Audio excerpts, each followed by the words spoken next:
are you feeling tonight, ladies and gentlemen? Or give me a reaction kung nakakain na ba ang lahat? Can you give me a heart reaction kung nakakain na ba ang lahat? Ayun, madami-dami pala tayo for this webinar. We are 56 in total here present today.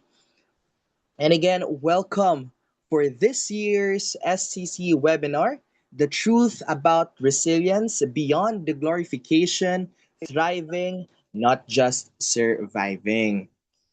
All right, so before we move forward, let's continue with our little kamustahan. Can you please state there your name in our group chat? Kung kamusta po ba ang lahat and what are your expectations for tonight's webinar? And it seems everyone talaga no is really excited for our webinar tonight. Hindi lang ako. I guess all of us will really learn and most importantly, all of us will really adapt with our resource speaker for today. So without anything else, let us read muna. Ayun, shout out muna sa from Montessori, Learn and Explore. Good evening po. And to all our participants present here today. So without further ado, to formally begin our program, let us now move forward to our invocation.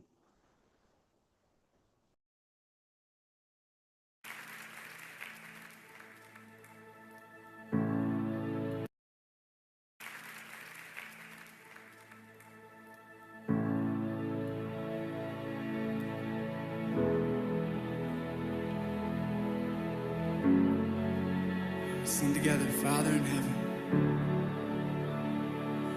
Father in heaven, holy is your name. Your kingdom come, your will be done on earth as it is in heaven. Our Father in heaven,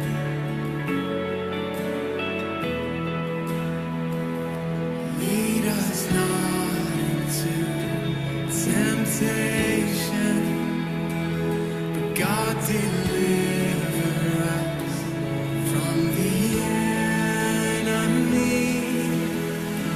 Yours is the kingdom and the power and the glory forever.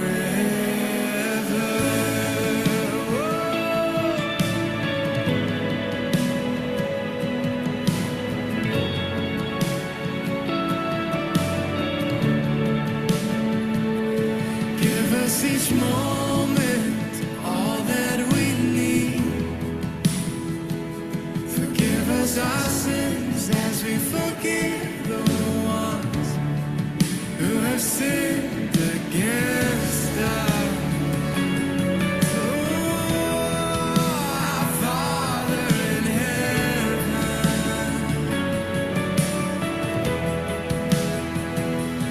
lead us not into temptation.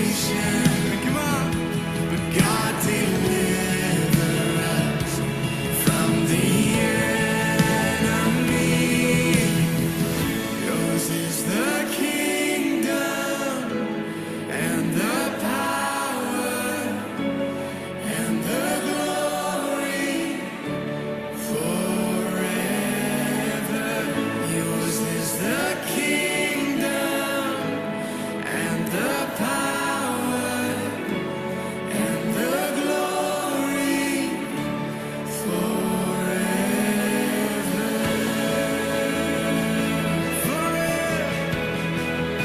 And evermore. Let your kingdom come to us. Let your will be done in us.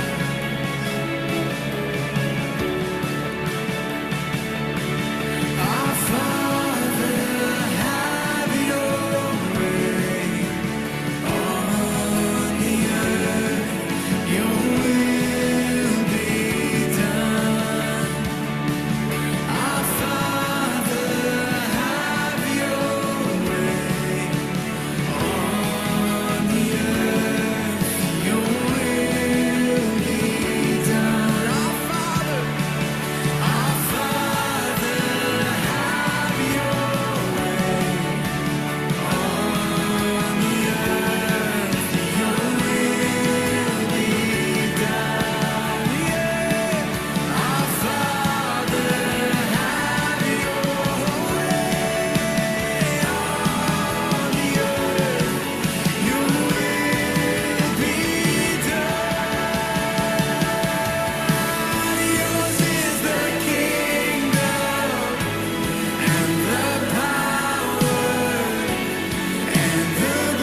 Ayun, thank you for that invocation. So once again, good evening everyone and welcome to our Safe Space webinar wherein we will tackle and discuss further things about truth and most importantly, resilience. But before we begin, of course, we must follow our house rules in this seminar po.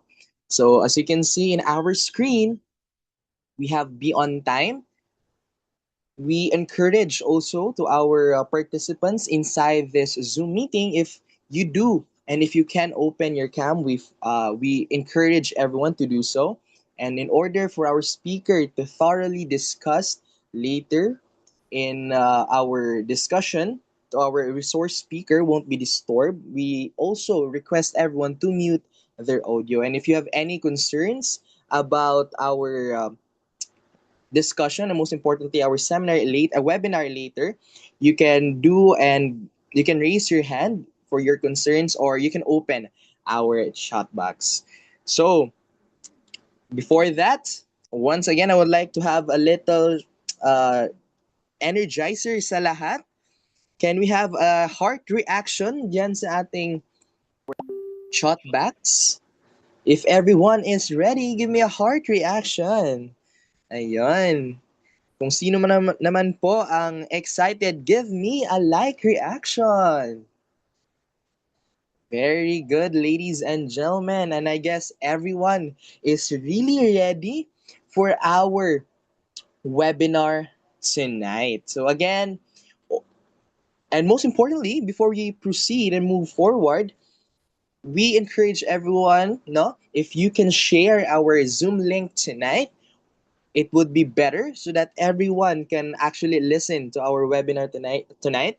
And most importantly, kapag madami po tayo, mas masaya po tayo for tonight. So is that okay, ladies and gentlemen? May I see a heart reaction dyan sa lower area? Lower corner? Ayun. So without further ado, allow me to read to you and acknowledge to everyone our resource speaker for tonight. So this is her background. She is a licensed psychometrician and a resident psychologist at Gestalt Neuropsychology, Neuropsychological and Physiological Services. She is passionate about promoting mental wellness, personal growth, and evidence based psychological practice.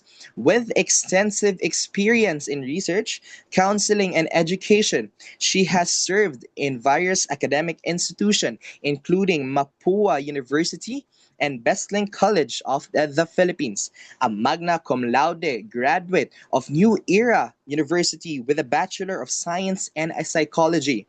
She is also a master's degree holder in psychology, major in clinical psychology from the Polytechnic University of the Philippines. And now she is currently pursuing a doctoral degree of psychology at Colegio de San Gabriel Arcangel. So ladies and gentlemen, let us welcome our resource speaker for tonight, Miss Micah C. Birironia. A round of applause, please.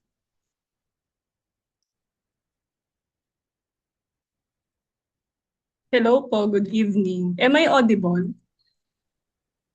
Yes po. Good evening Okay. ho. So, good evening everyone. So, thank you very much for that wonderful introduction sa ating host for today's webinar. So, okay. So, let me share my screen for my presentation.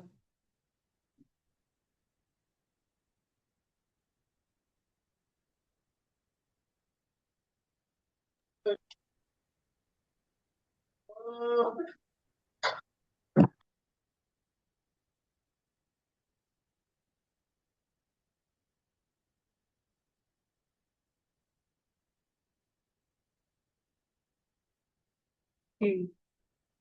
So again, good evening everyone. So first of all, I would like to thank Safe Spaces community for inviting me as one of your guest speakers. Okay, so let's proceed to the talk today. So entitled, wait, The truth about resilience beyond the glorification, thriving, so not just surviving. So gusto ko muna kayong kamustahin today. So kumusta po kayo? So mag-comment po kayo ng heart kapag kayo ay red heart. Kapag kayo ay okay na okay. Kapag yellow heart naman ay sakto lang at carry pa naman. And green heart kapag medyo mahirap. And orange heart kapag not totally okay.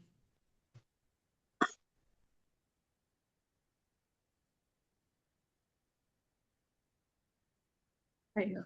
So thank you ha. Thank you sa pag-participate. So merong nag-comment ng red heart, yellow heart, at merong green heart, no? So yung mga nag-comment ng green heart at orange heart, no? So I would like to acknowledge na it's really okay na medyo nahihirapan kayo right now, no? So I'm very proud of you also kasi kayo ay nandito ngayon. No? You are showing up today, no? So yung presence nyo is really enough, no? Yung presence nyo dito ay really appreciated. Okay? So why talk about resilience today? So we talk about resilience today kasi ang dami na talagang challenges na hinaharap ng mga tao. Sa school, sa work, sa relationships, no, sa finances, and also the social media. Mabilis na kasi yung takbo ng buhay natin right now. So napapansin natin parang kailan lang January. Tapos ngayon parang papasko na, pa December na. So nakikita natin na mataas yung expectations, no, at minsan parang kailangan lang natin mag-keep going, no, kahit sobrang pagod na tayo. Kaya mahalagang pag-usapan ang resilience kasi hindi lang ito tungkol sa pagtitiis. It's about understanding what helps people to cope and grow. So like safe spaces, supportive relationships, emotional skills, no, and systems na hindi nakakasakal. By talking about resilience, no, we are reminding people that it's okay to ask for support, no, and that thriving is possible when the environment helps you, so not hurts you. Okay? So, ayun, naiintindihan na natin right now kung bakit importante nating pag-usapan yung resilience. And mahalaga rin na klaruhin natin. Ano nga ba ang resilience, no? At ano ba yung mga hindi or yung mga myths or misconceptions about resilience, no? Kasi right now, no, lalo na sa social media, marami tayong nakikitang definitions ng resilience, no? And di natin sure kung ito ba yung true definition nito or baka ito ay isa sa mga myths, mga common misconceptions about resilience na nakakaapekto, no, sa paraan ng pag-handle natin ng stress, no, at ng ating well-being. Okay? Minsan dahil sa maling paniniwala, nape-pressure tayo to be strong, no, in ways that are actually unhealthy. Okay? So before we talk about how to build real resilience, no, let's first look at the myths, no. The beliefs, no, na madalas nating marinig, no, pero hindi pala siya tama, no. And how these myths influence the way we treat ourselves and others. So dito tayo sa first myth, no. Ang myth ay resilience is equal to the just toughing it out. And in reality, no, according sa mga pag-aaral, real resilience means adopting, seeking support, and using healthy coping strategies. No? So kasi madalas iniisip natin na ang pagiging resilient or a resilient person ay yung pagiging matibay and strong lang.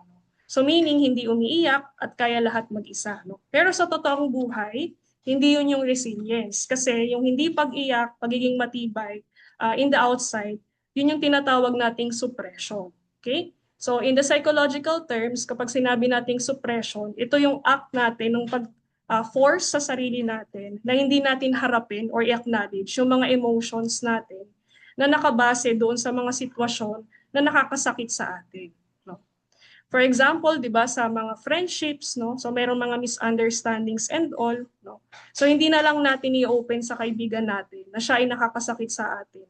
Because, 'di ba, we don't want to parang compromise our relationships with other people, no? So kahit nasasaktan tayo or nalulungkot tayo for that particular situation, sinusuppress lang natin. Kasi sabi natin, strong naman tayo and kaya naman natin mag-isa. So yun yung isa sa mga common myths ng resilience, no? Na in psychological terms, again, it is called suppression. Okay? So ang tunay na resilience kasi ay yung marunong mag-adjust, no? Humihingi ng tulong kapag kinakailangan.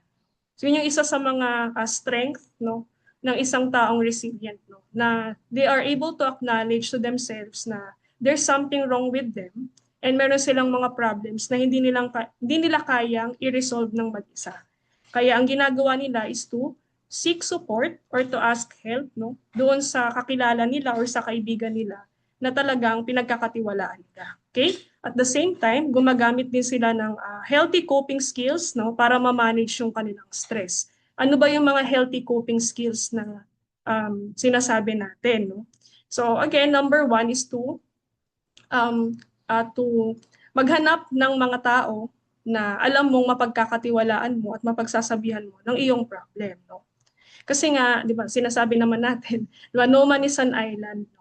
So same goes dito sa konsepto ng resilience, no? So hindi siya solo fight, okay? Hindi lang natin solo fight ito. So it's a combination of the personal strength na meron tayo, so acknowledging of our own emotions and feelings and also our personal strengths, no? Plus yung ating mga supportive environments. So again, yung supportive environments natin, yung mga relationships na na-build natin, and also doon sa, for example, itong mga communities, di ba, na nakikita natin online, na pwede nating itap. Okay? So next. So another myth, no, only strong people are resilient. Okay? And in reality, anyone can develop resilience. No, it's dynamic, so not a fixed trait. So hindi siya inborn. Okay? Hindi inborn, hindi siya through genetics or any genetic inheritability ang resilience, no? Kasi madalas sinasabi nila na kapag resilient ka, 'di ba? Matapang ka, no? Or talagang pinanganak ka na resilient, no?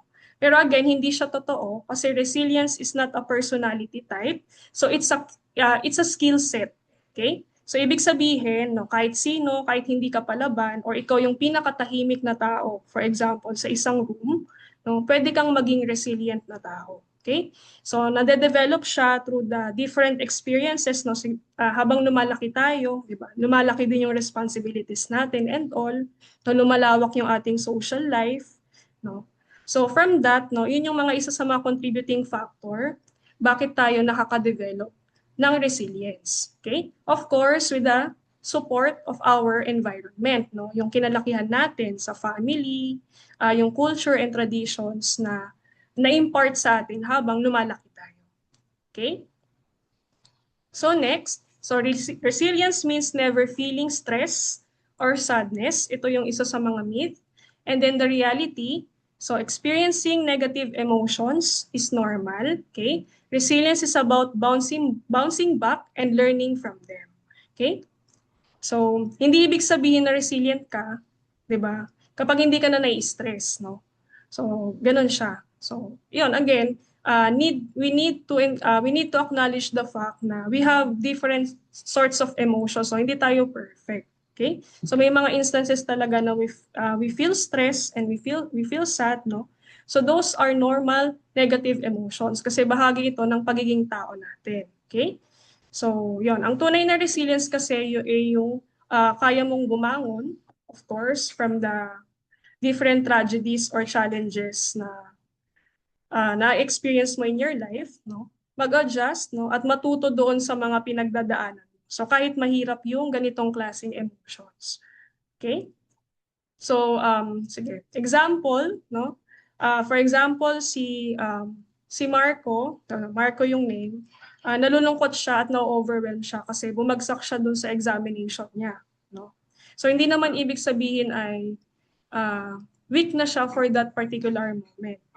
So ang ginawa ni Marco ay nag-pause siya at pinoses niya yung feelings niya, no? Nag-seek siya ng help doon sa kaklase niya, no? Or nag-set siya ng mga study schedule at bumawi doon sa next exam. Okay? Yun yung isa sa mga katangian ng pagiging resilient. No? So may emotion siya, no? In-acknowledge siya yung ganong klaseng emotions, no? Nag-act siya, gumawa siya ng paraan para makabangon siya from that particular situation. No? And in-acknowledge niya na meron siyang hope, no, to recover and also to grow. Okay?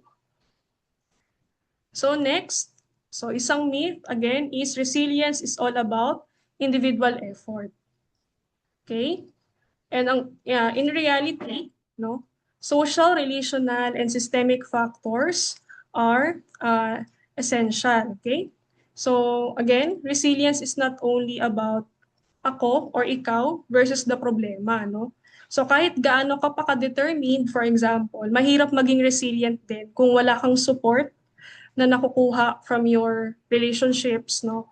And wala ding safe environment or nakikita mo na parang hindi ka close doon sa community na kung nasaan ka or kung nasaan kang involved. Okay? So malaking role yung ating relationships, yung ating communities, and also the systems or the government.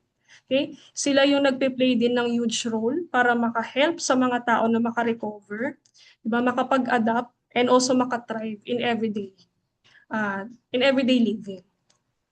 Okay? So example natin, for example si Lara, no? Nasa isang toxic workplace siya, 'di ba? So walang clear policies, lagi siyang overtime, tapos zero yung support, no? So kahit magaling si Lara na mag-cope doon sa workplace na yon, of course nahihirapan pa rin siya, no? Kahit na develop niya yung kanyang pagiging resilient over time because of her experiences, kung wala namang sapat na resources outside, 'di ba? Doon sa work kung saan siya nagwo-work, no. So hindi pa rin magwo-work or hindi pa rin siya magiging resilient enough. Kasi again, it's the partnership or the collaborative efforts, no, of the person, of the environment, no, and also the systems, no, na nakapaligid doon sa isang tao na yun. Okay? So again, in this, no, hindi lang personal strength si resilience, no?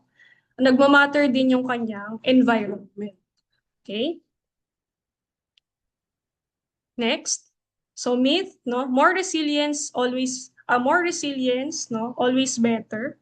And in reality, overused or glorified resilience can lead to toxic coping, burnout, or ignoring mental health needs, no? Okay? So dito naman, hindi lahat ng pagpupursige, no, or pagiging determined, no, ay healthy din, no. Lalo na kapag nafi-feel natin na tayo ay pagod na, no, lalo na gusto nating i-push yung sarili natin to reach that particular goal, no. So hindi rin 'yun nakakatulong sa atin, no, kasi ang kakalabasan nun is mapapagod tayo, no. Kumbaga nane-neglect na rin natin yung pangangailangan ng sarili natin, no. Kaya most of the time, yung healthiest form din ng resilience ay yung pagpapahinga, no?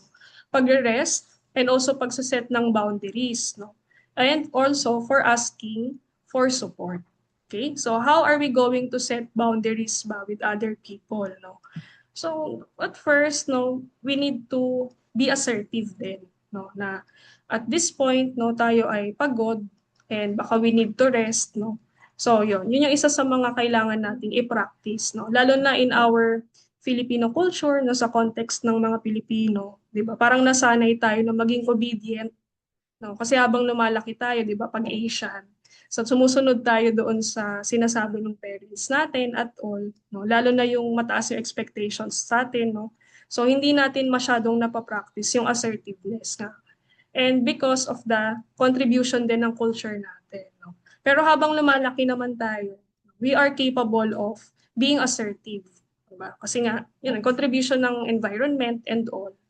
Nakikita natin na meron ding mali dun sa sistema na kinakalakihan natin. Kaya kailangan din natin mag-take ng effort, no, na tayo ay magbago.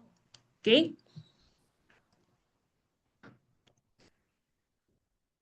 So dito tayo sa glorification problem ng resilience, no. Ito yung masyado nating pinupuri yung pagiging matatag natin, 'di ba? To the point na ang requirement kasi is to be always strong, no. So, 'yun. People feel pressured to perform strength, no, instead of being honest about their limits, 'di ba? So, we need to be honest, no, kung ano ba yung mga limitations natin and all, kasi again, we are not really perfect. So, hindi naman tayo robot or computer na Yun nga, computer nga napapagod di ba? So how much more na tayong mga tao? So we need to be assertive na tayo ay pagod at this moment and we need to rest, no? Before we go on doon sa task, no? For example, in work, in school, no? And in other roles, no? Na meron tayo sa life natin. Kasi we wear different hats naman, di ba? So tayo ay estudyante, tayo ay anak. Kaya mahalaga din yung communication, no? Communication uh, with our family, with our friends, and all. Okay? So another is yung overemphasis na kailangan natin tiisin lahat, no? Kumbaga yung message natin, 'di ba? Most of the time na kaya natin 'to, laban lang. So titiisin mo na lang, no? Kahit anong mangyari, no? So ito na kasi nagiging kultura natin, eh. So hindi natin na-acknowledge na ayun, kailangan din natin ng help, no? From other people. And also to become assertive on kung ano ba dapat yung baguhin dun sa sistema in the present. Okay? So kapag puro TS kasi, di ba, at glorified yung resilience natin, syempre may kabayaran yan sa atin, no? Hindi lang sa physical, di ba, but also in the psychological. Kasi, di ba, mental health and physical health, no, ay magkakonekta sila. No, di ba? For example, pag nilalagnat ka, inuubo ka, di ba? So kumbaga nagre-reflect siya doon sa psychological aspect natin. Pag nilalagnat ka, di ba, nagiging down yung emotions mo, hindi ka masyadong nakaka-function ng mabuti, hindi ka masyadong nakakapag-concentrate, 'di ba? So 'yun. 'Yun yung isa sa mga kabayaran kapag tayo ay nag-glorify ng resilience. No?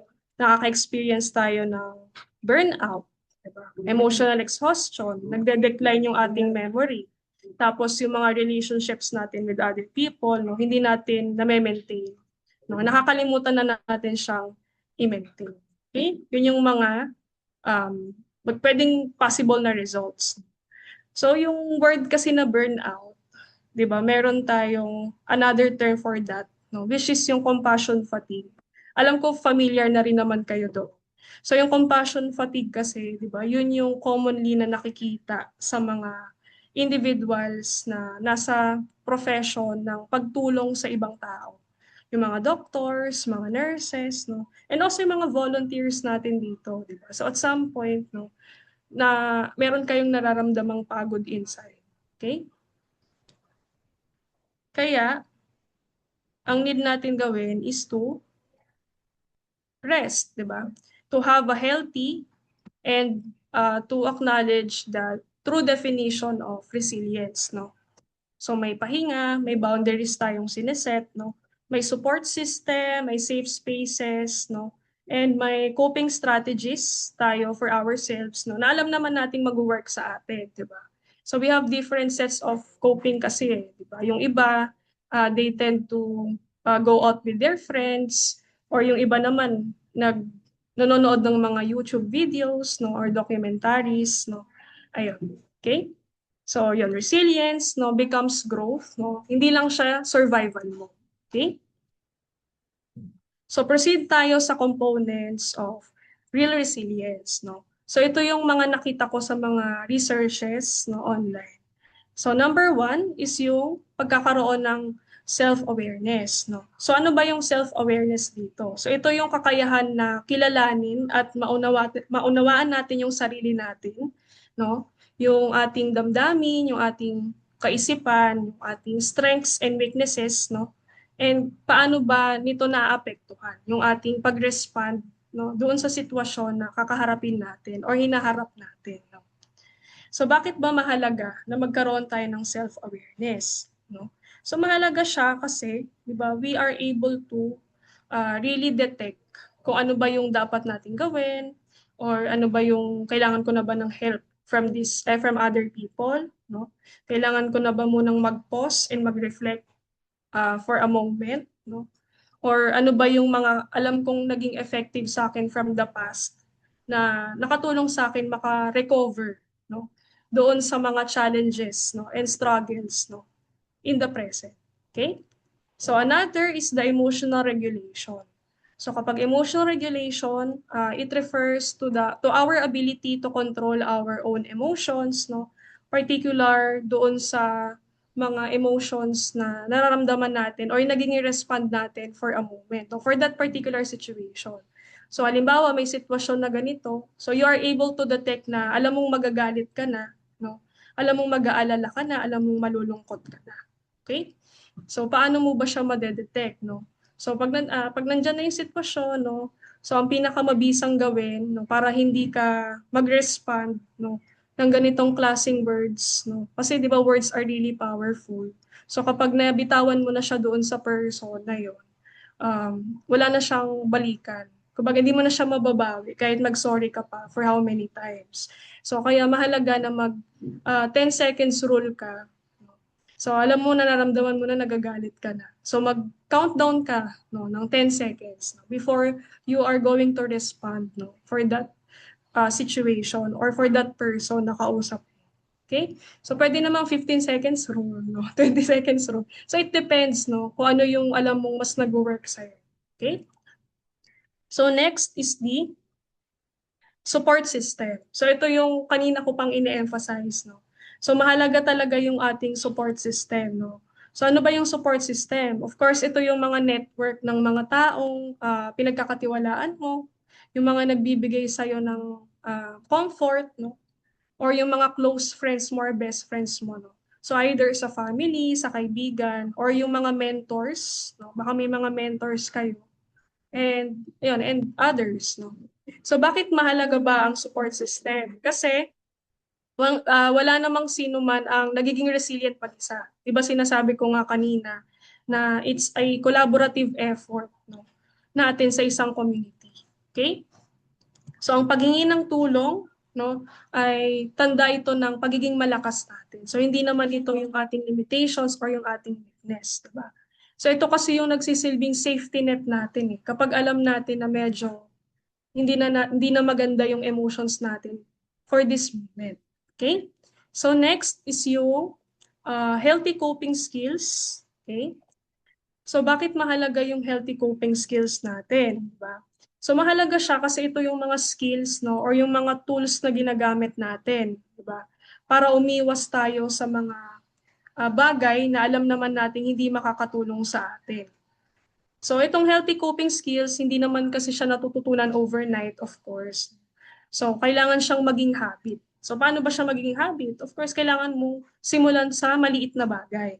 Diba? For example, kapag meron kang stress right now, so baka pwedeng mag-exercise ka muna. Diba? Physical exercise, mag-jogging, tawag dito. Yan, mag-exercise, mag-jogging, mag-gym, and all. Diba? So pwede naman kayong kahit mga 5 minutes or 10 minutes, maglakad-lakad muna sa labas. Or pwedeng journaling. No? So yung mga mahilig mag-journal dyan. Or kung hindi kayo fan ng sulat, pwede namang through typing. Diba? Through typing sa cellphone, sa laptop, sa tablet. No? Basta may encryption, no? May password para kayo lang yung nakaka-access doon sa journals, no? Na sinusulat nyo. Okay? So next is yung meaning and values. No? So ano ba yung kahalagahan ng meaning and values? Diba? So ito ay mahalaga din sa atin. No?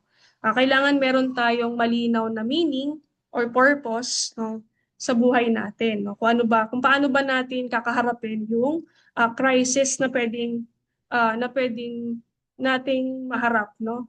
Okay? So yung mga values kasi na meron tayo, so again, yung pagiging Pilipino, so meron tayong mga values right now na talagang nakakatulong din sa atin. So isa na rin doon is yung pagiging family-oriented. So kapag sinabi kong family-oriented, hindi naman ibig sabihin na nakasenter lang sa pamilya. So ibig sabihin, meron tayong na-establish na close relationships, no, sa ating community. Ayun. So iyon yung isa sa mga pinaka magandang trait, no, or characteristic din ng isang Filipino. Okay? Kaya nga din tayo ay very, ang tawag dito, parang in demand tayo sa ibang bansa, di ba? Yung mga OFW. Kasi nga, yung pagiging, natin, tawag dito, yung meron tayong parang pagiging hospitable, di ba? So meron tayong kakayahan na mag-build ng relationships, no, kahit mga small talks lang. So malaking bagay din 'yon. Okay? So lastly is yung rest, no, and recovery, no. So ano ba yung rest and recovery? So ito yung intention natin na maglaan ng oras, no? Especially sa pagtulog, no, pagpapahinga, 'di ba? So again, physical and mental, no, ay magkakonektado. So we need to take care our physical health, no, para maging maganda rin yung ating mental health. Okay? So ang resilience kasi hindi siya sustainable kung continuously mong binubuo yung ganitong klaseng habit, no? Yung habit ng uh, yung habit ng hindi pag-acknowledge, no, ng definition ng resilience and pagpupursige lang, pagiging determined lang at all, no. So kailangan din kasi ng oras ng katawan natin at isip na mag-recharge at mag-repair. So parang cellphone lang yan, di ba? So kapag naubos na yung battery, kailangan nating i-charge, okay? So hindi naman luxury yung pagre-rest, no? So isa rin ito sa mga component ng resilience. Okay? So meron akong isang question sa inyo. No? So are you just thriving today or just surviving? So tayo ba ay nabubuhay lang, no? At nagpapatuloy lang araw-araw or tayo ay nagto-thrive, no? So tignan natin yung difference between surviving and thriving. Okay? So kapag sinabi nating surviving, ito yung tinatawag natin na bare minimum coping lang. Okay? So ginagawa mo lang yung pinaka-basic na kailangan mo para makayanan mo yung araw-araw. Kumbaga yung tipong nakahinga na ako today, so okay na to. So yun yung surviving. Okay? So high stress, low resources, no? Sa sobrang taas ng stress level mo, pero kulang na kulang ka sa resources. For example, kulang ka sa pahinga, diba? Kulang ka sa time mo with your friends, no? And kulang din financially, no? So, alam ko mahalaga naman talaga yung pera kasi yun yung isa sa mga basic needs natin, di ba? Para magawa natin yung gusto natin gawin sa buhay natin. Pero of course, no, there are things talaga na hindi expensive, 'di ba? So number one is yung pag-alaga sa sarili, 'di ba? Hindi naman kailangan ng pera for that, no? Ayun. So pera na lang sa mga may mga coping skills dito na nagsha-Shopee, ganun. Ayun. Pero ayun, the most expensive thing kasi talaga is to really in tune dun sa emotions na meron ka right now. Okay? So next is yung just getting through the day. Okay? Ito yung isa sa mga definitions ng surviving, no? Ang goal mo lang ay matapos yung araw, di ba? So walang long-term vision or enjoyment man lang, no? Or puro pagtitiis lang yung nasa isip. So ito yung mga some of the definitions of surviving. So ito yung nag-aalaw sa inyo para mag-reflect kung nasa surviving pa ba ako or nasa thriving na ako. Okay? So dito naman tayo sa thriving. So pag sinabi nating thriving, andito yung rested, ba? Tayo ay nag-rest, we feel connected, no? And we feel supported, 'di ba? From others, no? So ibig sabihin, nakakapagpahinga tayo, no? Not just physically, no? But also mentally. So meron tayong mga strong connections sa na-build, no? Sa mga tao na nasa paligid natin at ramdam natin na talagang suportado tayo kung ano man yung ginagawa natin. Okay? So second one is the using strengths no intentionally. No, alam natin no, we are really aware kung ano ba yung mga strengths no na meron tayo. No? And yung mga strengths na yon ay ginagamit natin no para makatulong tayo sa ibang tao. At the same time, makamit din natin kung ano ba yung gusto natin sa. Okay? So parang it goes parang kailangan sabay siya. So, hindi lang tayo nabubuhay for our personal gain, no?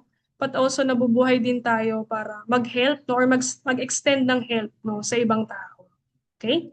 So, next is yung capacity to grow and contribute. So, meron tayong energy at kakayahan no? Na hindi lang para sa sarili natin, no? Pero at also, pati na rin sa pag-grow natin. No? So, paano ba yon? Paano ba yung capacity to grow and contribute? No? So, ang gagawin natin is um, to involve with the different kinds of activities, di ba? For example, tayo ay attend ng mga different sets of webinars just like this. No? Ito, isang paraan ito no? Para makatulong sa ating well-being. No? At continuously, mahone tayo, no? at matuto tayo kung ano ba yung tunay na dapat gawin para maging resilient, no? So in that way, di ba, we are able to contribute meaningfully sa ating community, di ba? Kaya nga di ba sabi nila, paano daw ba tayo makakapagbigay ng ganitong klaseng service sa ibang tao kung hindi natin alam-alagaan first yung ating sarili. Okay? So we need to take care ourselves first, no, in order to give back to the community, no. So wala rin tayong madehado or masaktan na ibang tao. Okay? So in short, pag sinabi nating surviving, you are just operating, no. Kumbaga para kang nasa factory lang na ano ba to? Parang factory ng mga manika or anything, no, na kapag tapos na, sige, nandiyan na sa tabi. So, yun lang yung surviving, no? Kumbaga wala kang vision every day. You are just really surviving lang talaga. Okay? Kapag thriving naman, ang sinasabi dito ay you are operating from abundance, no, and strength na meron ka. Okay? So, ano-ano ba yung mga protective factors, no, ng resilience, no? So, ang protective factors ng resilience natin is number one is yung pagkakaroon ng kaalaman about Safe Spaces Act or yung Republic Act number 11313 or yung anti-bastos law natin. Ito ay nagbibigay ng legal na proteksyon laban sa mga gender-based or mga sexual harassment, no? Especially in the public places, no? Sa trabaho, sa school, at also in online. No? Bakit kaya nagiging protective factor itong Safe Spaces Act? No? Kasi ang pagkakaroon ng safe space, no, at ang kaalaman about sa batas na ito ay yung magtatanggol sa atin, no?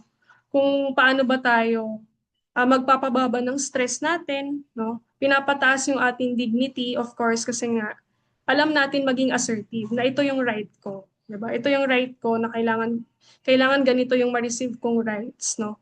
And dapat hindi ako ganituhin ng ibang tao and all, no? Ito rin yung nagpapatatag ng ating confidence, 'di ba? And kumpiyansa sa sarili, no? So kapag ligtas kasi yung pakiramdam natin sa ating environment, no, na kinakagalawan natin, mas madali maging resilient. Kasi going back again doon sa sinabi ko na ang pagiging resilient is not hindi lang siya tungkol sa individual effort, but also the effort of all the individuals sa isang community. So again, mahalaga ang pagkakaroon ng knowledge about Safe Spaces Act or yung anti-bastos law natin. Okay? So next is yung supportive relationships, no? So when we say supportive relationships, again, ito yung pagkakaroon natin ng mga individuals, no, na alam nating nagmamalasakit at nagtitiwala, no? At handang tumulong sa atin, mag-extend ng help. Okay? So ano ba? Bakit ba siya naging protective factor? So, naging protective factor siya kasi siya yung nagbibigay ng emotional, no, practical at practical na tulong, no, especially sa panahon na tayo ay nangangailangan emotionally. Okay? Kasi again, hindi natin kailangang harapin ng mag-isa ang problema, 'di ba? Kasi ang supportive relationships, siya yung nagsisilbing safety net natin, no? At ito yung isa sa mga nagpapatibay ng ating mental health, okay? Para mapabilis yung recovery natin mula sa stress, okay? Next is yung skill building opportunities, okay? Pag sinabi nating skill building opportunities, it refers doon sa pagkakataon na matuto, no? At hasain yung mga bagong skills natin, 'di ba? Lalo na yung mga coping skills, no? Emotional intelligence, no? And also yung mga different technical skills, no? So bakit mahalaga itong skill building opportunities, no? Mahalaga ito kasi nagkakaroon tayo ng kakayahan, of course, no? Nabibuild lalo yung ating sarili, di ba? And nagiging competent tayo, no? Tumataas yung ating self-efficacy. So kapag sinabi nating self-efficacy, ito yung pagkakaroon ng tiwala sa sarili, no? Na kaya nating gawin yung mga bagay-bagay na gusto nating gawin. For example, di ba? Example natin, gusto nating umunlad, 'di ba, yung ating kunyari ganito, tawag dito, pag-speak, di ba? Engaging in speaking or connecting with other people, di ba? So, kapag ginawa natin yung mga ganong klaseng bagay, nagiging assertive tayo and all, tumataas yung ating self-efficacy, no? Or yung kumpiyansa natin sa sarili. Okay? And ayun, bakit siya nagiging protective factor? 'Di ba? Kasi kapag may alam kang solusyon o may kakayahan kang harapin yung mga pagbabago, 'di ba? Mas kumokonti yung stress at mas malaki yung iyong confidence, no? Na malalampasan mo yung mga challenges and struggles, no? Na may encounter mo in the future. Okay? So next is yung organizational culture that cares, no? So ito ay mahalaga din, 'di ba? Lalo na sa trabaho, 'di ba, sa community, 'di ba? So kapag sinabi nating organizational culture that cares, ito ay tumutukoy sa working environment, sa school environment, or sa group kung saan tayo naka-involve, no? Na kung saan nagpapakita dito ng malasakit, 'di ba? Ng respectful environment, and also yung pag-unawa, 'di ba? Sa kapakanan ng bawat members in that community, no? So bakit ito protective factor? So protective factor siya kasi alam mong ikaw ay pinapahalagahan ng mismong organisasyon na yon kung nasaan ka. Hindi ka inuuslahan, no? And in-encourage ka na mag-try ng iba't ibang bagay, na mag-take ng risk, of course, mag-seek ng help, na maging productive, no? So kapag ganito, 'di ba? Bumababa yung stress, no, na meron tayo. Okay? So ito yung mga some of the questions, no, nakita ko na nai-forward sa akin. So ito yung dalawang questions na napili ko. So number one, how can we encourage resilience, no, without overlooking real struggles? So meron akong naisip na mga steps, no, kung paano natin haharapin or haharapin yung mga stress, no, o yung mga real struggles natin. So number one is yung validating the struggle first, no.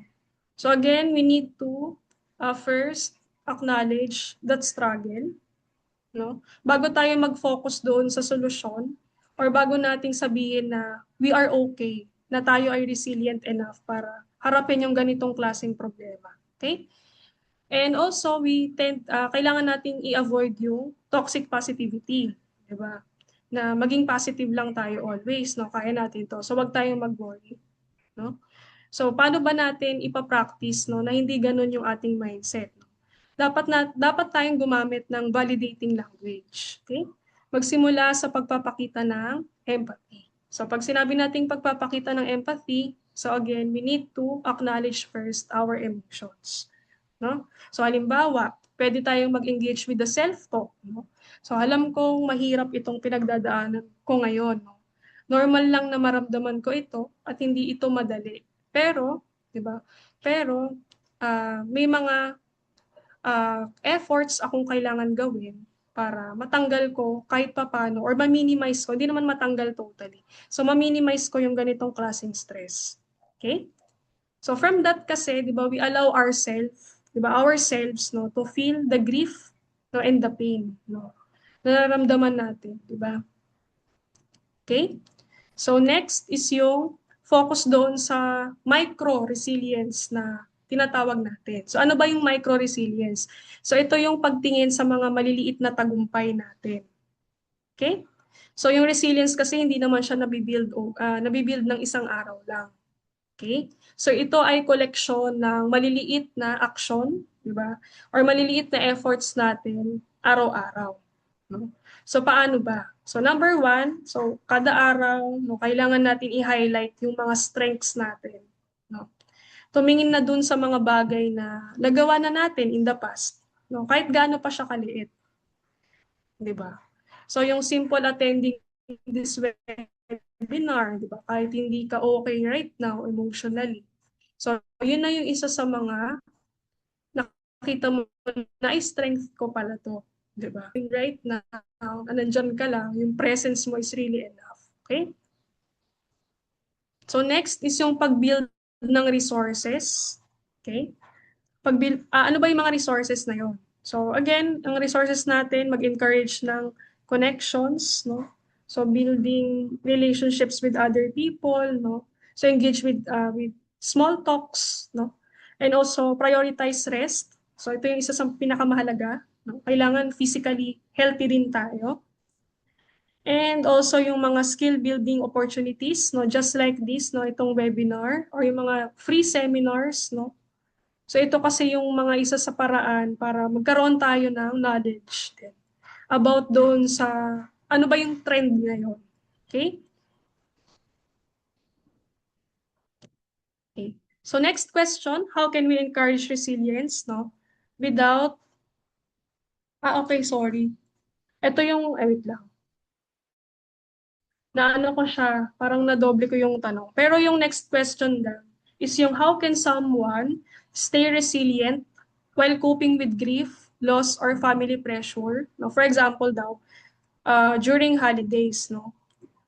So number one, um, again, ito kasi very ano talaga to, very given na. So we need to acknowledge and validate the pain that we have. No? So maglaan tayo ng grief time araw-araw.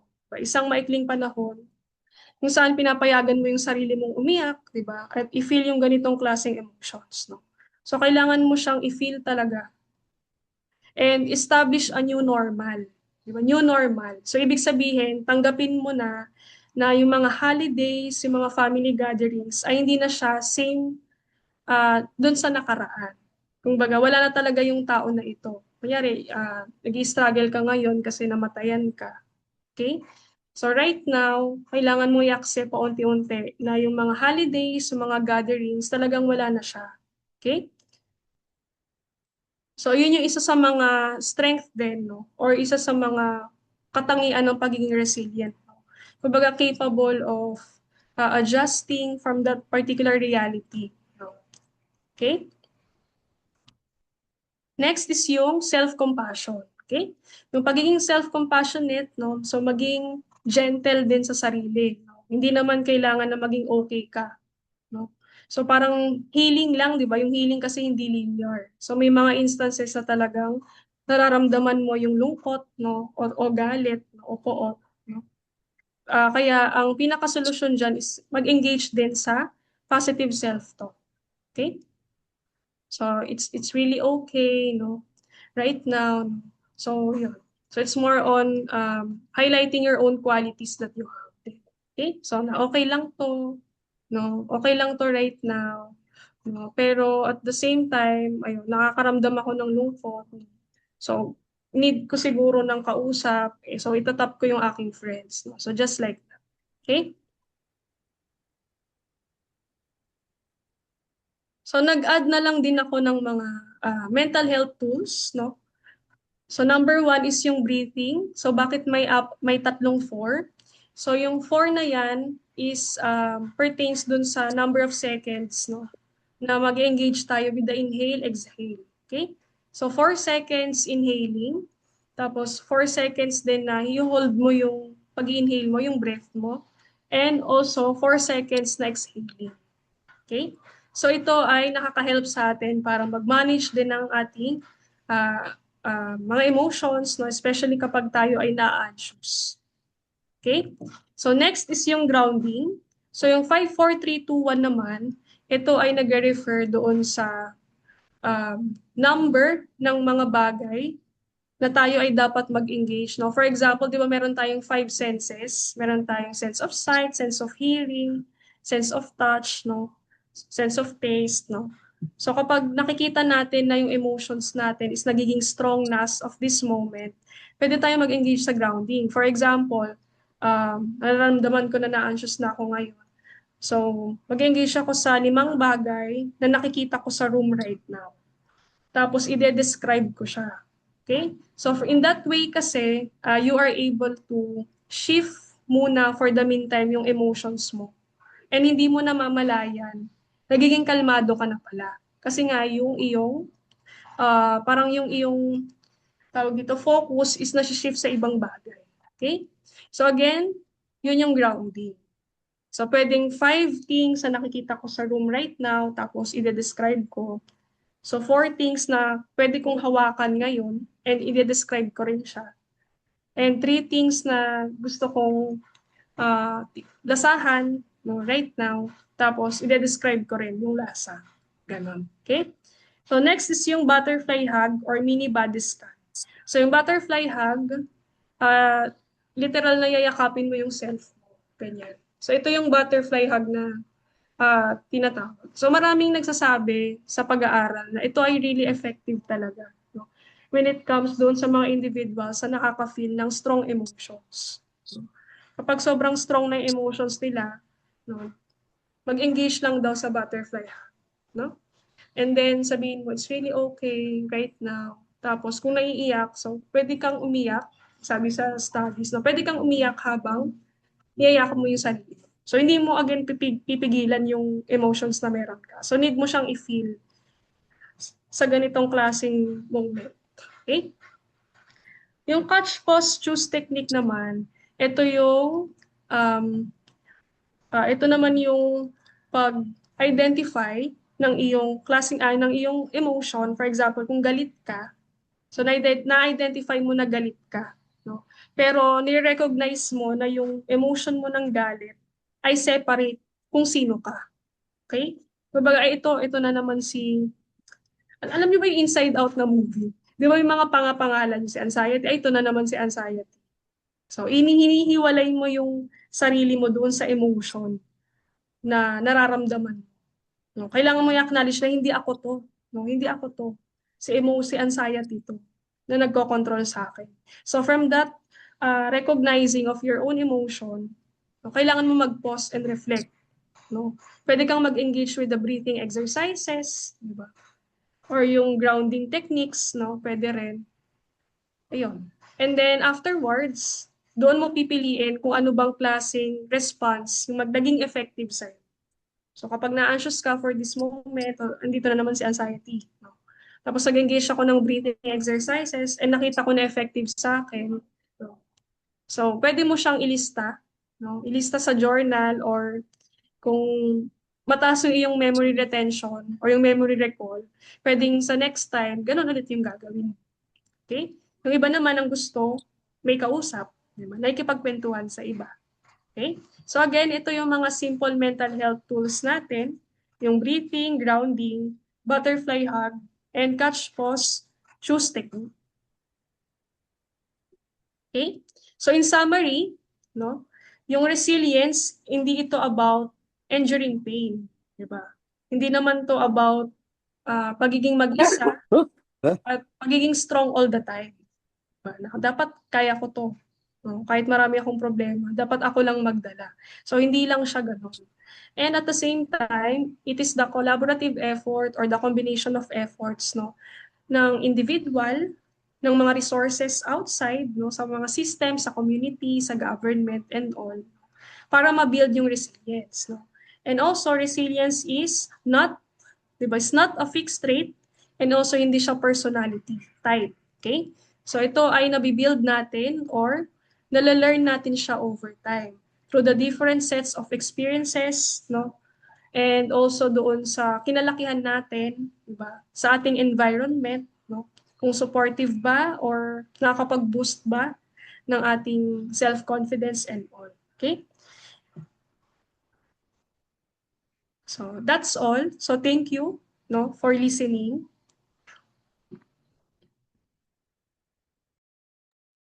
Ayun, thank you so much, Ma'am Maika, for that really wonderful webinar that you've given to us. Let's give him a round of applause, please. Ayun, so in this juncture, ladies and gentlemen, before we proceed, I would like to have a little insight muna tayo, no? Before we proceed. Let's have first our question and answer portion. Kung okay lang po ba, Ma'am Maika? Yes po. Para po, for those participants na nandito ngayon sa ating webinar ito ay they can ask you questions and how will they address this question towards you. So ladies and gentlemen, the table is open. Just raise your hand or you can use our chat box for your questions.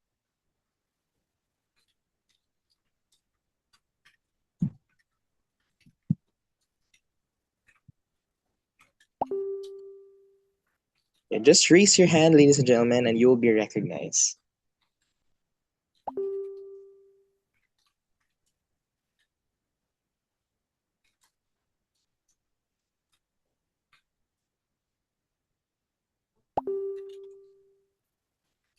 Ayun, since wala pa po, I will go first na lang po, Ma'am Maika. Pwede po ba?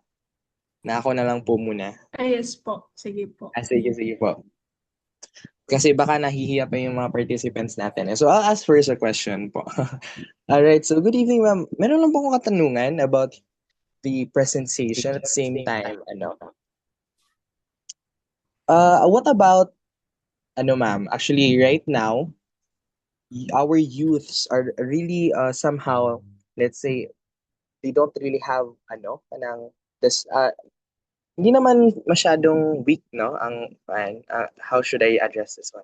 Siguro I should say, what about to the youth po na are actually experiencing somehow nada-downgrade sila or somehow they, they come to a point na gusto na nilang mag-give up ho.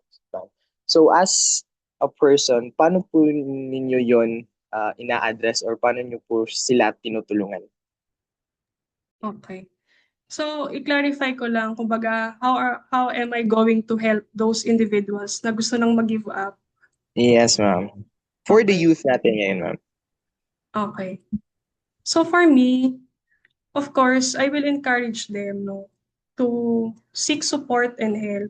Especially kasi sa mga youth, no, na pag youth kasi most of the time, 'di ba, mga students sila, no. So maganda rin sana na parang may awareness din sila about doon sa guidance and counseling office ng school and ano ba yung kultura ng guidance and counseling office sa isang eskwelahan. Kasi meron tayong perceptions, 'di ba, na kapag guidance and counseling, parang merong violations, kumbaga parang nakakatakot, no? And again, kailangan, ayun, malaman nila kung ano ba yung kultura doon sa loob ng school. Kasi most of the lives of the youth, 'di ba, usually nasa school sila. No? Parang buong buhay nila nasa school. No? So kapag nalaman nila na hindi effective sa kanila yung guidance and counseling office doon, hindi masyadong approachable. Kasi again, 'di ba, pag sinabi kong resilience, it's a collaborative effort. No? So kailangan nag-work talaga yung systems or environment, no, ng mga youth kung saan man sila naka-immerse. No?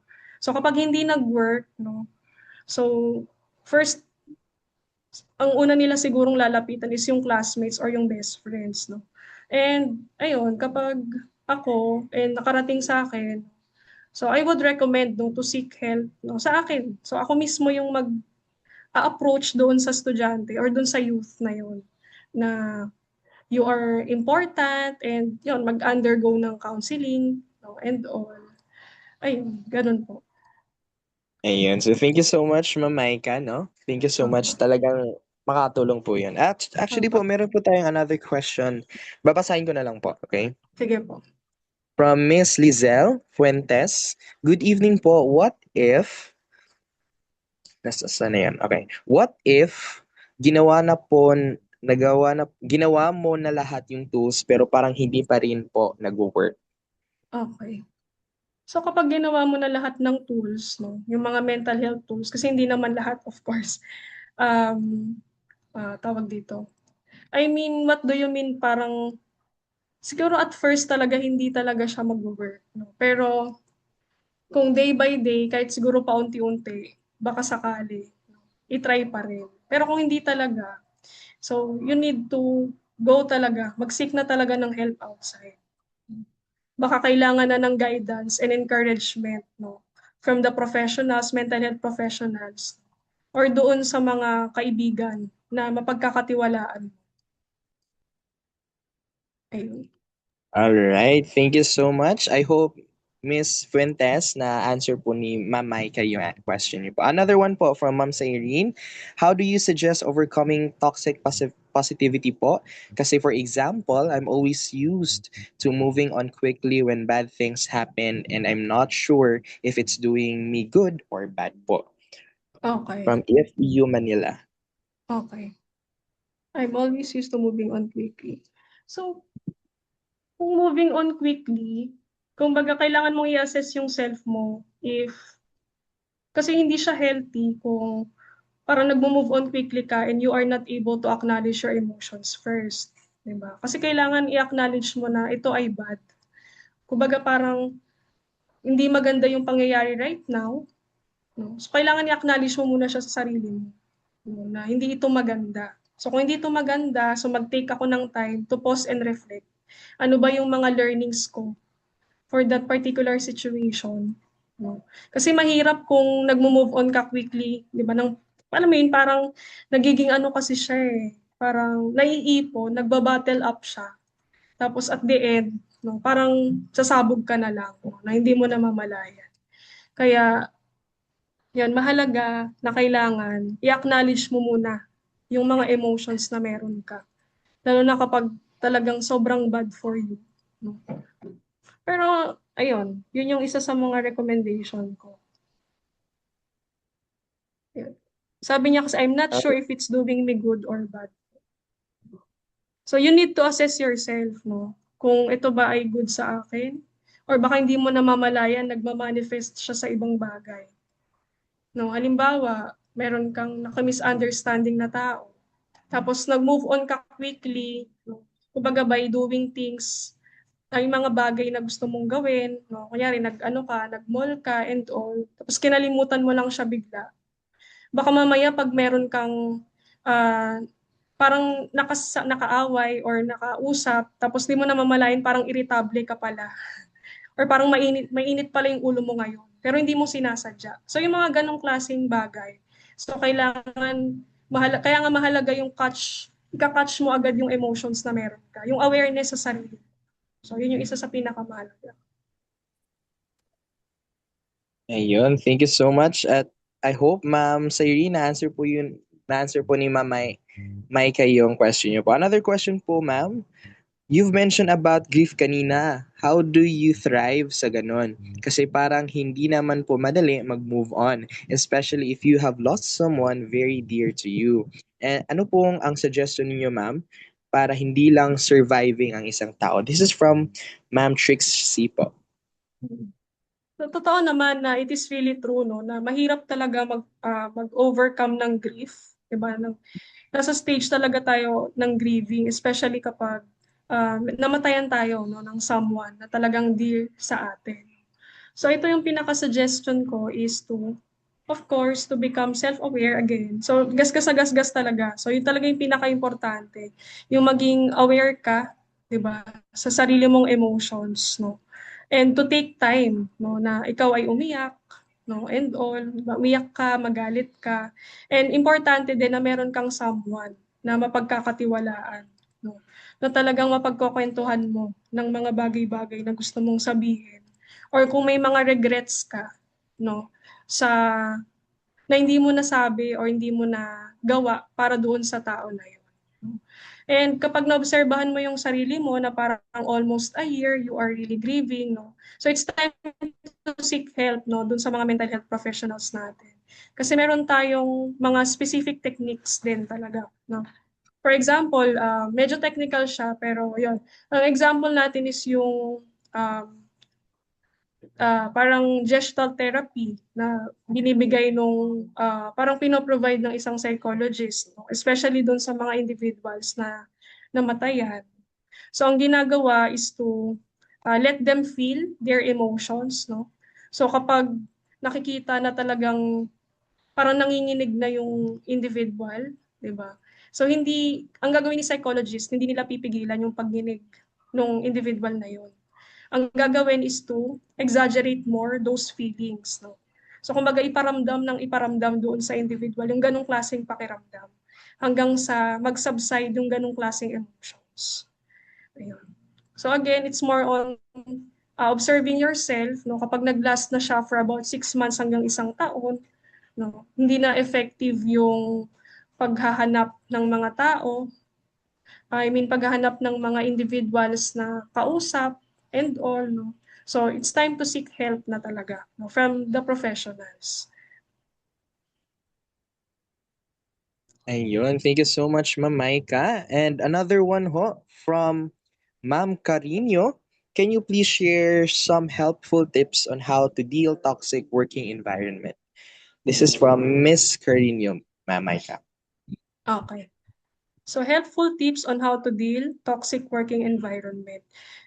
So sa pagdi-deal kasi ng toxic working environment, so it's very important then to really in tune with yourself, no? Kasi baka meron ding something na kailangang baguhin sa sarili and all, no? So kumbaga, magiging observant din sa paligid and at the same time sa sarili mo na. Kasi baka mamaya, meron palang kailangan i-improve pa sa sarili. And at the same time, baka need natin din ng kumbaga parang mga trainings and developments, no? So ganun. So kapag nakita mo talaga na totally na talagang toxic na talaga yung environment and hindi na siya nakakatulong for you. So sad to say, you need to, 'di ba? You need to kumbaga kailangan mo na talagang umalis dun sa particular environment na yun. Kasi nakakaano siya, nakaka-drain. Okay, draining din sa part mo, no?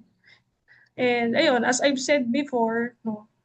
So kahit anong gawing pag-adjust, no, kahit anong gawing pag-adjust ng isang tao dun sa environment, dun sa working environment na yun, kung hindi naman naayos yung sistema dun sa isang company na yun, walang resources, hindi maayos yung salary and all. No? So, wala tayong magagawa dun. Kasi kailangan may effort talaga yung employee sa yung employer. Ayun. Ayun, thank you so much, Ma'am Maika. Another question po, ma'am. Okay lang po ba? Okay po, sige po. This is for someone po, ma'am. What are your thoughts regarding people who rely on social media to seek help or guidance regarding their mental health, well-being, or issues, especially that it is a resource to turn it to? This is from Okay. Anonymous po, ma'am. Okay.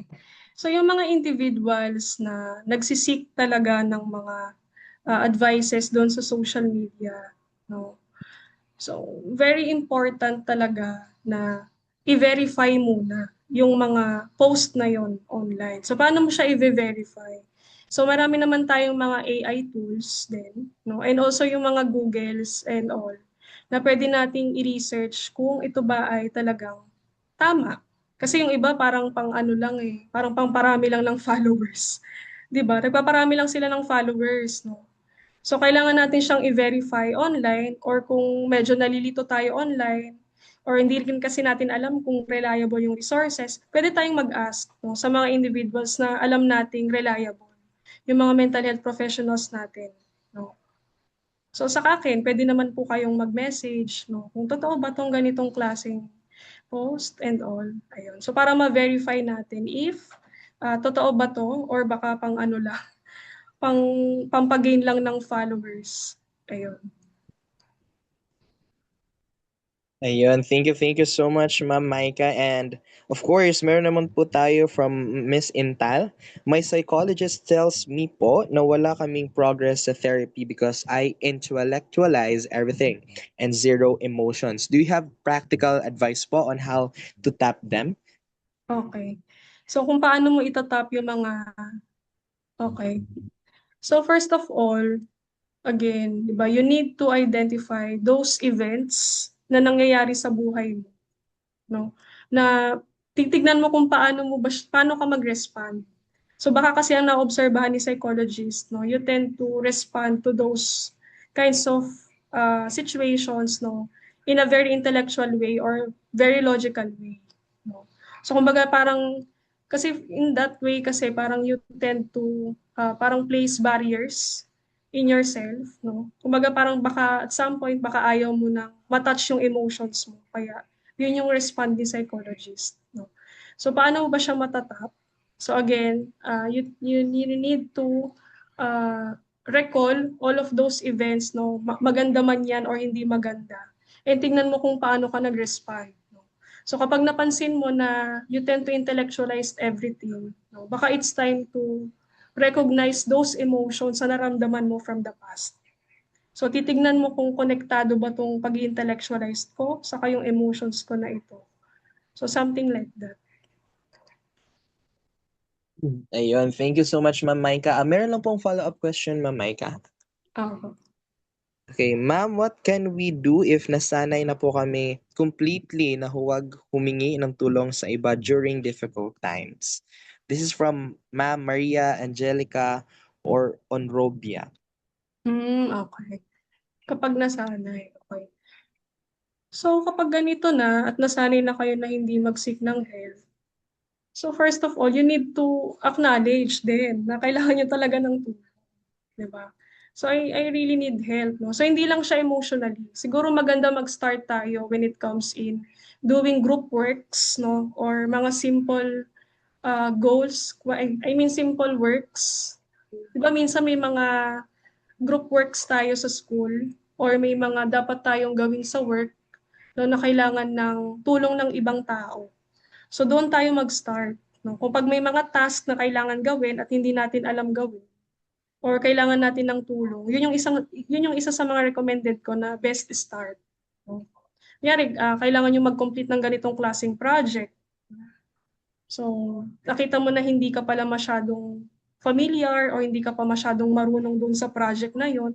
So, ang una mong gagawin is to top your ka-groupmate or yung iyong workmate, di ba? So, from that, hindi mo na mamalayan na nade-develop mo na pala yung skills mo na nag-ask ka na ng help sa iba. Kasi mahirap naman talaga mag-seek ng help kapag emotionally, lalo na kapag hindi mo naman kilala. So it's really important to start no, sa maliliit na bagay. No? Kapag kayo ay nai-involve sa mga gawain sa community, di ba? Or gawain sa school na kasama ng ibang group, no? Or kahit yung simpleng pagtatanong sa teacher or sa professors, di ba? Kumbaga pag may hindi ka naintindihan dun sa material na pino-provide ng professor, so try to become assertive. 'Di ba from that, 'di ba hindi mo namamalayan ay nakakapagtanong na pala ako or nakakapag-seek na pala ako ng help. So nagiging habit na siya. Okay? And from that, after that, 'di ba, nare-recognize mo na habang lumalalim yung problema mo, halimbawa, no, dumadami yung problema mo, so doon mo nare-realize na, ay, kailangan ko na pala talaga ng help. So medyo napapractice ko na yung pagiging assertive ko. Ganon. So not just emotionally but also doon sa work na kailangan namin tapusin. Ayun. Ayun, thank you so much, Ma'am Maika. And I hope na-answer po yun ni Ma'am Maika, Ma'am Maria. Ayun, at Ma'am Maika, meron lang po akong question po regarding with coping with stress, anxiety, and overwhelming po. Okay. Okay na po ba? Yes po. Sige po. Ayun, so how can we or how can someone manage anxiety, depression, at saka especially po yung PTSD Okay. during these difficult times? What can you say and how do you address this kind of issues po? Especially po yung PTSD. Okay. PTSD kasi is a post-traumatic stress disorder. So hindi na siya birong disorder. So hindi naman ako nag-over-pathologize. Kasi when we say PTSD kasi, it's considered a mental disorder na. And ito na yung kinangangailangan talaga ng professional help. So kapag may mga individuals kayo na naobserbahan na medyo nag-exhibit ng signs ng PTSD, for example, sila yung mga parang very alert or very vigilant sa paligid, no? Or laging very emotional, no? Very emotional sila. And at the same time, sila yung nagkakaroon ng many flashbacks or kumbaga umuulit-ulit sa memory nila yung ganitong klaseng event. No? Or sila yung parang laging nagkakaroon ng nightmare about doon sa particular situation, about doon sa trauma, no? Traumatic experience na na-experience nila. Traumatic experience, no? Rather, ganon. So, kailangan na natin silang i-recommend, no, sa isang psychologist or sa isang mental health professional talaga para i-handle yung case na meron sila. Okay? Kasi hindi na sapat yung hindi na sapat yung talking with someone. Hindi na siya sapat sa ganong klaseng case. Okay? And PTSD kasi ay common siya sa mga individuals na yung mga war veterans, no? Yung mga sumasabak sa gera. So meron tayong mga mga ganong cases na naka-confine ngayon sa AFP, kung hindi ako magkakamali, sa AFP. No? So yung iba kasi it requires hospitalization na talaga. So pag sinabi mong hospitalization, meaning kailangan nasa isa na siyang facility kung saan minomonitor na siya ng mga nurses, ng mga medical doctors, no? Kasi may mga instances talaga na nag-act out sila, nagiging aggressive sila. Pero hindi naman nila intention yun. So of course, kasi nagkakaroon ng memories of the traumatic experience. Kaya ganun. So in terms naman ng anxiety and depression, so we need to also go to the mental health professionals then as well, no? To really diagnose, no, or to identify, no, kung talagang may disorder, no, or diagnosis na si individual about anxiety and depression. Okay? Lalo na sa social media, di ba? Parang na-over, ano siya, parang na-overused siya. Minsan nga ginagawang ano eh. Dati, di ba, Oo, ginagawang bio. Bio oo. sa Facebook, di ba? Bipolar, ganun. So, without knowing na ito pala ay mga serious conditions ng mga individuals. Yung anxiety, depression, and yun, bipolar disorders as well. Ayun. Ayun. So thank you so much, Ma'am Maika. And another question po, this is also anonymous. Na-send lang po sa akin. So, Okay, sige po. since you mentioned po during our webinar tonight about resilience, so someone asked if are people born resilient or is it learned? So, ano po ba para sa inyo, ho, Ma'am Maika? Okay. So kapag sinabi kasi nating resilience, no, as I've mentioned before, di ba? So meron akong parang citation about that, na yung resilience kasi is not a fixed trait or hindi siya personality trait, no. So it's a learned skill over time. So natututunan natin siya because of our diverse experiences, no? Iba't ibang experiences na na-encounter natin, and also yung culture and yung family na kinalakihan natin, no? Pero again, it is not an individual effort. No, yung pag-develop ng resilience, no? It's all about the collaborative efforts, no? And the combinations of the actions din ng mga tao na nandun sa sistema, no? So the family, the government, no?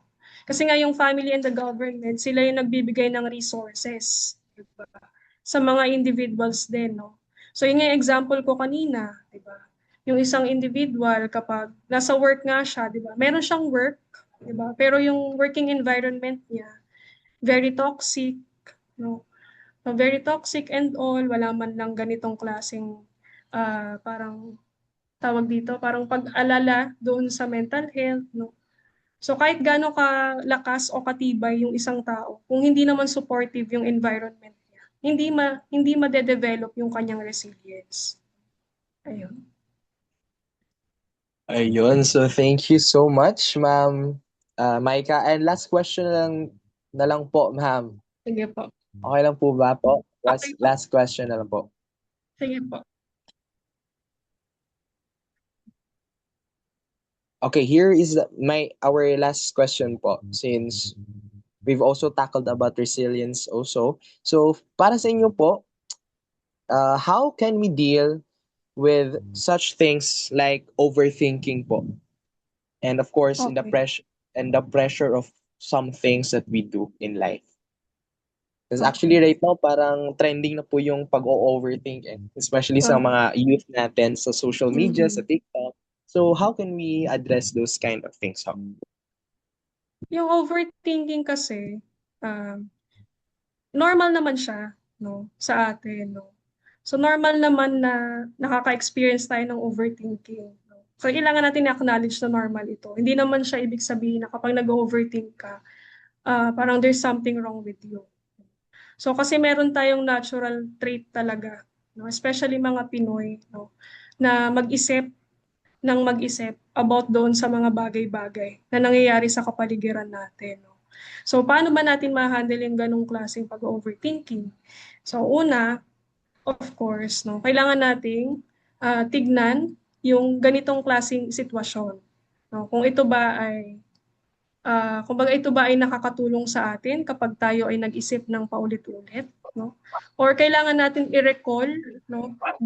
I-recall yung mga bagay na nangyari in the past na naging worst ba yung resulta nito, no? In the past. Na, for example, ako, ano ba example? Example ako, meron akong ino-overthink about my performance today, di ba? Sa pag-speak, ng pag-engage with the webinar. No? So, na-overthink ako baka hindi ko magawa yung best ko, hindi ko masagot yung mga questions nyo and all, or baka hindi ko maipahatid yung gusto kong sabihin and all. So kapag ganun na yung klaseng thinking na naiisip ko, so kinakatch ko na siya agad. Kumbaga, nag-iisip na ako ng mga bagay na nangyari in the past na nung nag-engage ba ako ng speakership, kumbaga, meron bang nangyaring hindi maganda? Kumbaga, nagkaroon ba ng parang hindi magandang feedback sa'yo? Kumbaga, parang gano'n. Kumbaga, nagre-recall ako ng mga moments ko in the past na sa tingin ko na kinakatastrophize ko siya or ino-overthink ko na to the point na hindi naman pala naging ganun yung resulta. Again, you need to recall some moments na ino-overthink mo in the past. And then, tignan mo kung yun ba yung naging resulta, yung iniisip mong masama or hindi maganda, yun ba yung naging resulta after all. So kung hindi, no, uh, it's all about kung paano ka mag-isip, no? Kung paano mo siya iniisip and all. So baka you need to, kumbaga, mag-isip na ng another sets of things na medyo positive na for you. Ayun. Ayun, thank you so much, ma'am. It really indeed po.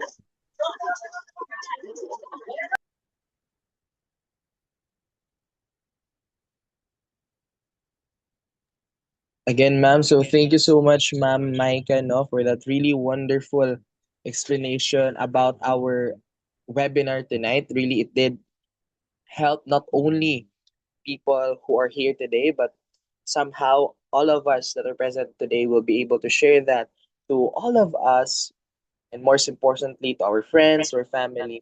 And we are very thankful to that, Ma'am Micah. So, ladies and gentlemen, inside this webinar, let's give Ma'am Micah a virtual round of applause, please. So, in this juncture, ladies and gentlemen, since we are off to our uh, question and answer portion, ladies and gentlemen, let us now move on to our photo opportunity together with our speaker for tonight. And may we request everyone, and we encourage everyone to please join our photo opportunity, and please request everyone for a open cam para meron po tayong documentation for tonight's webinar. And of course, we would like to acknowledge our resource speaker for tonight, Ma'am Micah. Thank you so much, ma'am. And we are very happy that you were able to share to us your understanding about resilience, and most importantly, nag-share ka po ng mga experience at the same time. So, of course, we'd like to acknowledge our Safe Space founder, Ma'am Ish Ignacio. Ma'am, good evening, and let's take our photo opportunity right now together with our resource speaker. Ayun, nakapag-open cam na po ang lahat. Parang everyone looks so handsome and beautiful tonight. All right. So, ready? 1, 2, 3, smile. All right. Another one. 3, 2, 1, smile. Ayun. So, thank you so much, Ma'am Micah. And of course, hindi po makokompleto ang lahat na ito without you po, ma'am. So, please receive our e-certificate to be given to us by our Safe Space founder, Miss Ish Ignacio.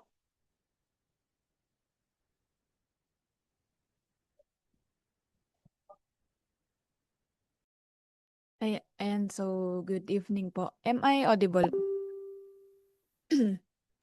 Yes, ma'am.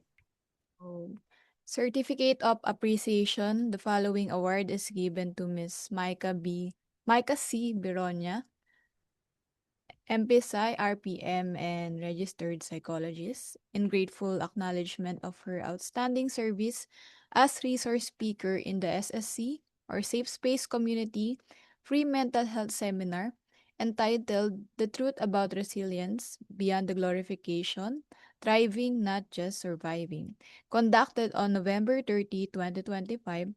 Her insightful presentation and professional excellence have made a significant contribution to the success of the event. So again, thank you so much po, Miss Maika po, and let's give her a round of applause po, or virtual clap po dito sa ating Zoom. Or pwede po kayong mag-chat sa ating chat box ng appreciation quotes or post po para kay ma'am. So, ayan.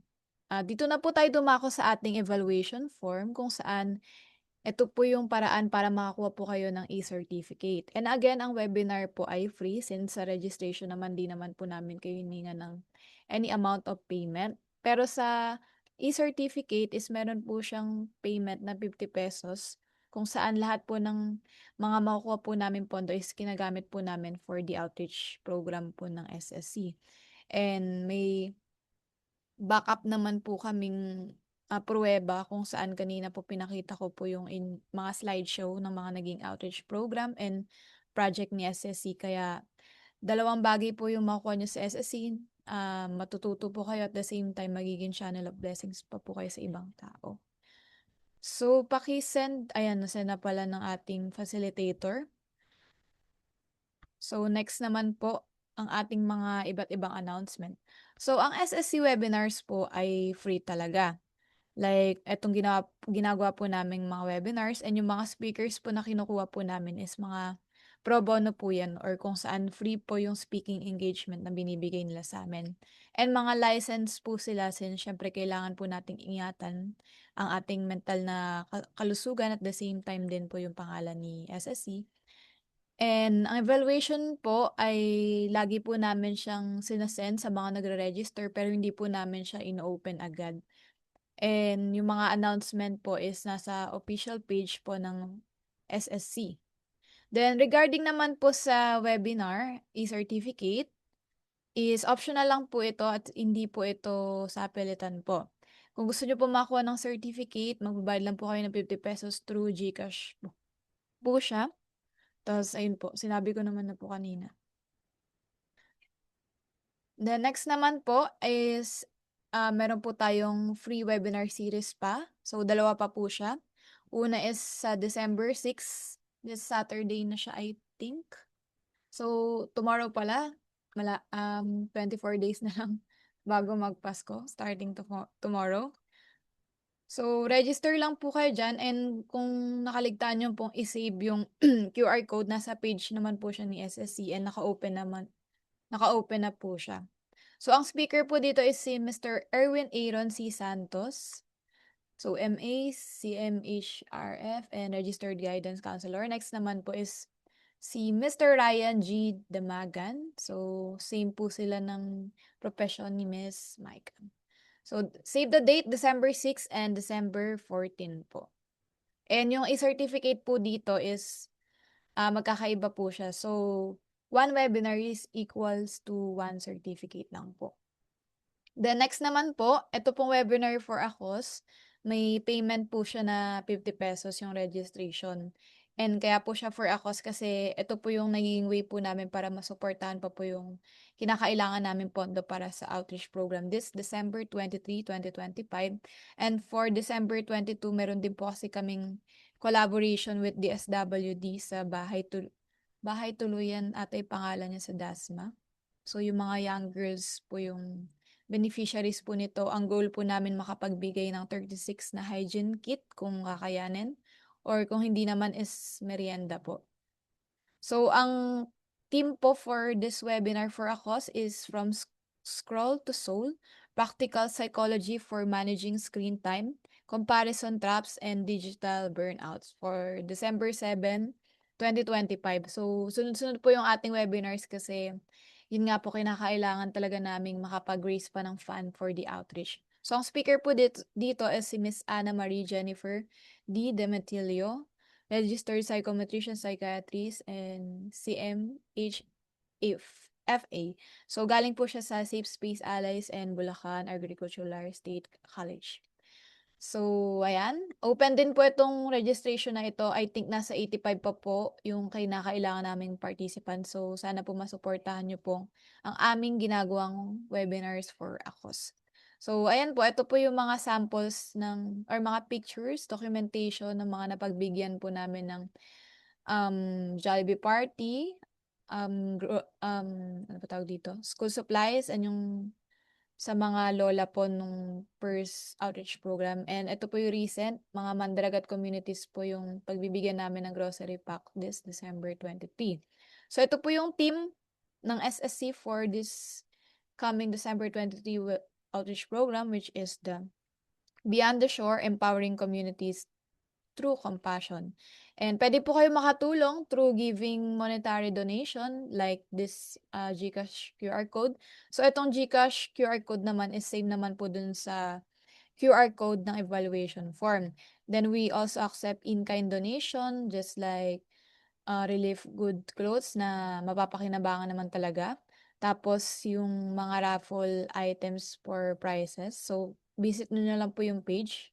And sa in-kind donation, ito po yung mga drop-off places. May Bulacan, Cavite, San Mateo Rizal, Quezon City, Caloocan, Pampanga, and Parañaque. So, visit nyo na lang po yung page. And paki-follow na din po ang aming official page ng SSC. So, ito po siya, madali naman po siyang hanapin kasi dito po kami nag-upload ng mga registration form or mga nakukuha po naming free webinars na hindi lang po kami nag-organize.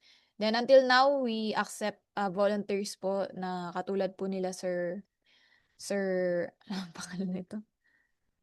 Ni Sir Perland and ni Miss Bill. So mga volunteers po sila na dating siguro mga umate ng webinars or nakita lang sa Facebook na ngayon member na po sila ng SSC. So umahanap po kami ng mga volunteer hosts katulad ng ginawa ni Sir Perland and ng mga graphics editor like sa Canva, yan. Katulad po nito yung mga tigagawa ng PubMed. And at the same time, manpower na tiga-accept sa Zoom or facilitator. Then, pwede din po kayo maging member ng SSC. Ang perks po nito is makakakuha po kayo ng mga updates ng mga face-to-face or face-to-face or online free webinars, seminars po. Then, pwede po kayong sumali sa aming grupo po sa page. Then, until now, we accept volunteers guest speaker po for 2026 webinars. So, kung meron po dito mga hinahanap po namin mga registered na connected sa mental health, pwede nyo po kaming i-PM sa aming page or i-email po sa aming email. Then, just in case na nangangailangan po kayo ng mental health crisis hotline, pwede nyo pong kontakin tong mga nilist po namin dito. So, makikita pa rin siya sa page ni SSC. And just in case na music lover po kayo, pwede nyo pong i-search tong QR code or nasa comment box po. Gumawa po kami ng playlist dyan ng mental health. So again, thank you so much po sa inyong pag-attend and hopefully we see you on December 6, December 7, and December 14 webinars po. And ayun po, thank you so much po muli and good night everyone po. So yung e-certificate, isa-send po namin siya within this week po. Paki-wait na lang. Just in case na hindi pa rin po namin sinsend, paki-PM nyo na lang po kami. And don't forget na ilagay po yung tamang email kasi kapag mali po yan, hindi nyo po talaga ma-receive. And paki-check na lang din po yung inyong spam folder kasi minsan nakakaligtaan po doon. So, ayan po. Good night po everyone. And pwede na po tayong mag-left sa ating Zoom meet. Paiwan na lang po si guest speaker and yung mga volunteers para po sa screenshot po. Thank you po. All right, thank you so much everyone for joining our webinar tonight, and may we always remember resilience is accepting your new reality even if it's less good than the one you had before. This is Perlan Pelirin, your host for tonight. Have a wonderful evening ahead. Maraming salamat ho.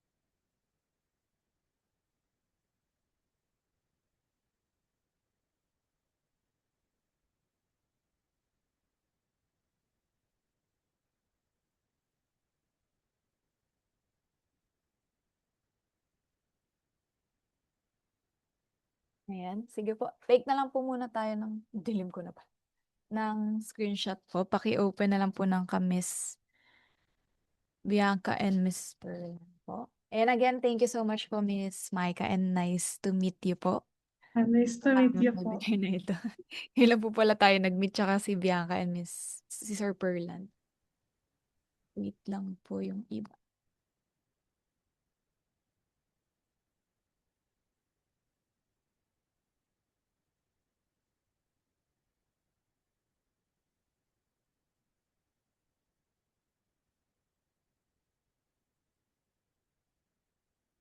Sige, hide ko na lang po yung non-participants.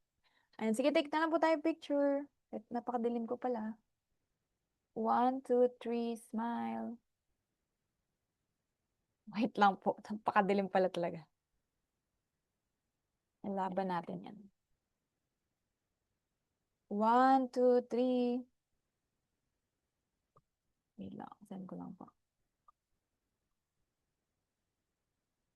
Ayan, okay na po. Thank you so much po muli. Send na lang po namin, ma'am, yung mga feedback and yung e-certificate niyo po this week. Sige. Thank you po. Thank you po. Thank you. Bye-bye po. Thank you so much, Ma'am Micah. Thank you po. Thank you.